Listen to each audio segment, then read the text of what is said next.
सुबह नाश्ते के टेबल पर अग्रवाल फैमिली एक साथ बैठी होती है। आज खिलाना मैंने तुम लोगों को कुछ अलग बढ़िया सा। ये कुछ अलग है? मुझे तो कहीं से कुछ अलग नहीं दिख रहा। आयुष, अनिश, तुम लोगों को कुछ अलग दिख रहा है तो बताओ। पापा, मुझे तो कुछ अलग नहीं दिख रहा है। मम्मी की वही 99 सब्जियों में से एक, वही घिसी पिटी भरवा भिंडी है, इसमें कुछ अलग क्या है? 99 बिल्डर सुना है, 99 डिशेस सुना है, लेकिन 99 सब्जियां, ये तो मम्मी की सबसे बड़ी खोज है। मम्मी, तुम्हारा नाम तो Guinness book of world record में होना चाहिए। 99 सब्जियों की रसोई बाई विद्या अग्रवाल। और एक बुक भी लिख सकते हैं इस पर पापा, 99 सब्जियों की माँ रानी। भाई बहू तो हमारी सोना है जो ये सब मैनेज कर रही है। ज्यादा मत कहो तुम लोग। माँ बना लो उसे, फिर वो सर पर बैठ कर नाच करेगी तुम लोगों के। उसकी सहूलियत के लिए बदलाव किया है रसोई के मेनू में। हाँ, सांसद में जैसे नियम पारित होता है वैसे ही रसोई में सब्जियों की अदला बदली हुई है। बहुत बड़ा बदलाव हुआ है। इसे तो पेपर और न्यूज चैनल में दिखाना चाहिए था। मैं आज की बड़ी खबर, सोमवार को बनने वाली सब्जी अब बुधवार को मिला करेगी। विद्या उखड़ कर अपनी रसोई में चली जाती है। बाप बेटों से बस मुंह चलवा लो। इधर खाने पर बैठे तीनों बाप बेटे कहते हैं, तुम्हारी मम्मी पता नहीं कब बदलेगी। पापा, मुझे तो लगता है कुछ ही दिनों में रिद्धिमा भी मम्मी की तरह हो जाएगी। नहीं भाई, हम मम्मी जैसी दूसरी नहीं झेल पाएंगे हम। तीनों खा पी कर अपने अपने काम पर चले जाते हैं। इधर विद्या अपने मेनू कार्ड की जांच पड़ताल करती रहती है। सब कुछ सही है ना? अब इसको बड़े से बैनर में लिखवा कर रसोई में लटका देती हूँ, ताकि बहू मायके से आए तो उसे सब बार बार बताना ना पड़े। विद्या तैयार होकर प्रिंटिंग वाले के पास पहुँच जाती है और कहती है, भैया इसका बड़ा सा बैनर बना दीजिए। खाने का नाम रेड से होगा और बैकग्राउंड का कलर लाइट ब्लू से होगा। ठीक है? ठीक है मैडम। कोई नया रेस्टोरेंट खुल रहा है क्या? तभी पीछे से एक आदमी आता है। तुम अभी नए नए हो, तुम्हें पता नहीं है। ये हमारी पुरानी ग्राहक है। इनकी रसोई का मेनू चार्ट है जो हर साल में नहीं बनती है। बस उन्हीं 99 सब्जियों को आगे पीछे करना होता है। आप इतना लिख कर क्यों लाई? मुझे बोल देती, मैं ही आगे पीछे कर देता। मुझे तो याद हो गया। ये रसोई मेनू कार्ड है। बैनर वाला विद्या को देखता है। विद्या उससे कहती है, ये भैया सब जानती है, ठीक से बनाना। जी जी, ठीक से बना दूंगा, आप बेफिक्र जाओ। विद्या अपने घर चली जाती है और आकर रिद्धिमा को फोन करती है। 1 लाख घंटा। बहू, अब और कितने दिन वहाँ रहेगी? कहे तो तेरा सामान भिजवा दूं सारा। नहीं मम्मी जी, कल आ रही हूँ मैं। विद्या के पास बैठी उसकी सहेली कहती है, तुम तो बहुत कड़ी हो, मुझसे तो ऐसे बोला नहीं जाता। अरे तेरी बहू भी है कि सुन लेती है इतना। मेरी बहू को कोई कुछ कह दे तो वो पूरा कर सर पर उठा लेती है। अरे शुरू से वैसा बना कर रखना पड़ता है, इसीलिए मैंने बहू को बहुत टाइट रखा है ताकि वो मुझसे बहस ही ना कर पाए। मुझे कोई बहस करे ना तो मुझे एक जरा पसंद नहीं है। शाम को आयुष के आते ही विद्या कहती है, बेटा कल जाकर बहू को मायके से ले आना। ठीक है मम्मी, ले आऊंगा। अब भूख लग रही है, खाना लगा दो ना। अरे बस खाना रेडी है, अभी लगाती हूँ। विद्या दाल चावल और आलू की सूखी सब्जी परोसती है। ये खाने को मिलेगा अब रात में? हाँ, अब तुम लोग दोपहर में चावल दाल खाते नहीं हो तो मैंने सोचा रात को चावल का प्रोग्राम सेट कर देती हूँ। बुधवार को चावल दाल और आलू की सूखी सब्जी, गुरुवार को चावल कढ़ी और गोभी की सब्जी, शुक्रवार को चावल आलू दही की सब्जी। अरे ठीक है भाई, अभी से बता दोगी तो ये भी नहीं खाया जाएगा मुझसे। जब जो देना है दे देना। सुधीर, अनीश और आयुष मुंह नीचे करके खाना खाने लगते हैं।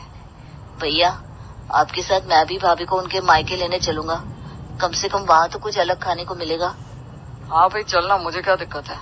अब मैं भी तेरे साथ चलता, लेकिन मेरा जाना अच्छा नहीं लगेगा ना। बहू के घर वाले क्या ही सोचेंगे। अनीश तो छोटा है, जब चाहे जा सकता है। हाँ, मैं तुम लोगों को भूखे मारती हूँ ना, जो तुम लोग खाने को लेकर हाय हाय कर रहे हो। खाने को मिलता नहीं है जैसे? मिलता तो है, लेकिन बस वही 99 सब्जियाँ और कुछ नहीं। उनकी बाहर भी मम्मी दुनिया होती है। अरे मुझे मत सिखा, शांति से खाना खा, वरना ये भी नहीं मिलेगा खाने को। अगले दिन आयुष और अनीश रिद्धिमा को लेने उसके मायके पहुंच जाते हैं। रिद्धिमा के मायके में उनकी बहुत खातिरदारी होती है। इधर सुधीर नाश्ते के टेबल पर बैठा कहता है, वहाँ दोनों भाई की खातिरदारी बहुत हो रही होगी, और मैं यहाँ रूखी सूखी रोटी और ये कटहल की सब्जी खा रहा हूँ। किसी के सामने कह दोगे तो इज्जत चली जाएगी। क्या ही सोचेगा कोई कि मैं तुम्हें खाना नहीं देती हूँ? अरे मैंने कब कहा कि तुम खाना नहीं देती हो? खाना देती हो, लेकिन मन लायक नहीं देती हो। तुम बाप बेटे को चाहिए चटका मटका, और मैं तुम लोगों को हेल्दी खाना देती हूँ, वो कुछ नहीं। अरे इतना भी हेल्दी मत दो कि खाने से मन ही उतर जाए। खाने को मन ही नहीं करता। मुझे बाहर का खाने की आदत नहीं है, लेकिन अब लगता है कि खाना ही होगा।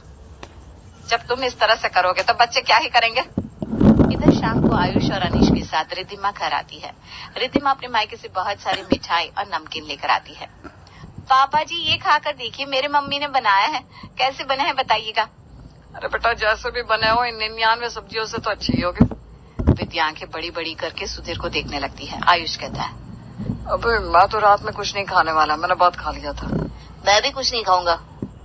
क्या आपको भी फिल्म स्टार्स जैसे इंग्लिश बोलनी है? डाउनलोड सीखो, इंडियाज नंबर 1 एजुकेशन ऐप। मैं भी कुछ नहीं खाऊंगा।